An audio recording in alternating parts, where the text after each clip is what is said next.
आत्मवंदन। आप सभी मास्टरों का मैं तेजस्विनी आत्मवंदन करती हूँ। और मैंने हमेशा कैमरे के पीछे ही रह कर का काम किया है।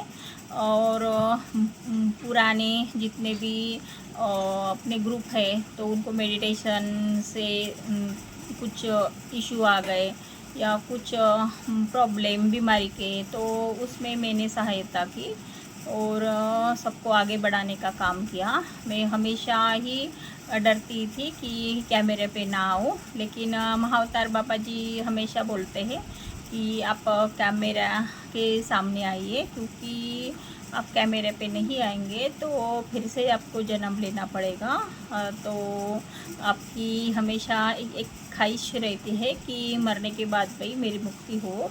तो मुक्ति पे काम करने के लिए अपनी सभी जो दिक्कत है उसका सामना करना होगा, या मन का भी एक दुविधा है उसको निकालनी होगी। और कुछ ऐसे इशू भी महाअवतार बाबा जी ने मुझे, ऑटो राइटिंग करती हूँ तो उसमें देते हैं कि वो आप दूसरे की सहायता कीजिए, लेकिन वो जो विषय देते हैं तो भाई दूसरे को भी कोई लोगों को दिक्कतें होगी। तो मैं जानती हूँ कि एक स्त्री हो के भी इस विषय पे कैसे वो बात कर सकती है, तो उनको दिक्कतें होगी। तो जैसे महाअवतार बाबा जी मुझे ऑटो राइटिंग में बताते हैं, गाइडेंस करते हैं, मैं वही लोगों से साझा करती हूँ। तो यही मेरा काम है। तो आप दिल से मुझे स्वीकारेंगे। और उन्होंने कहा था कि मैं बोले यूट्यूब चैनल आप चाहते हो खोलो, लेकिन उसका नाम क्या होगा? तो उन्होंने कहा एकलव्य करके। तो मैंने पिछली बार तेजस्विनी करके ग्रुप खोला था, लेकिन वो ज़्यादा दिन तक आगे नहीं बढ़ा। तो उनकी इच्छा के अगेंस्ट कोई काम करता है तो वो नहीं जा पाता, ये मैंने हमेशा देखा है। तो उनकी एक इच्छा की स्वीकृति देते हुए मैंने अभी एकलव्य करके यूट्यूब खोला है।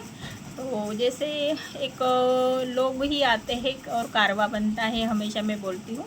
तो वैसे मुझे सहायता भी किसी हिमालय गुरु के जैसे ही एक इंसान ने की है। इंसान रूपी ही गुरु मैं उनसे कहूँगी।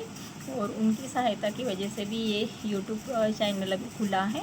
तो आगे आपका ही सपोर्ट रहेगा तो आगे बढ़ाऊँगी, लेकिन उनकी जो इच्छा है होती है तो मैं पूरा ज़रूर करूँगी।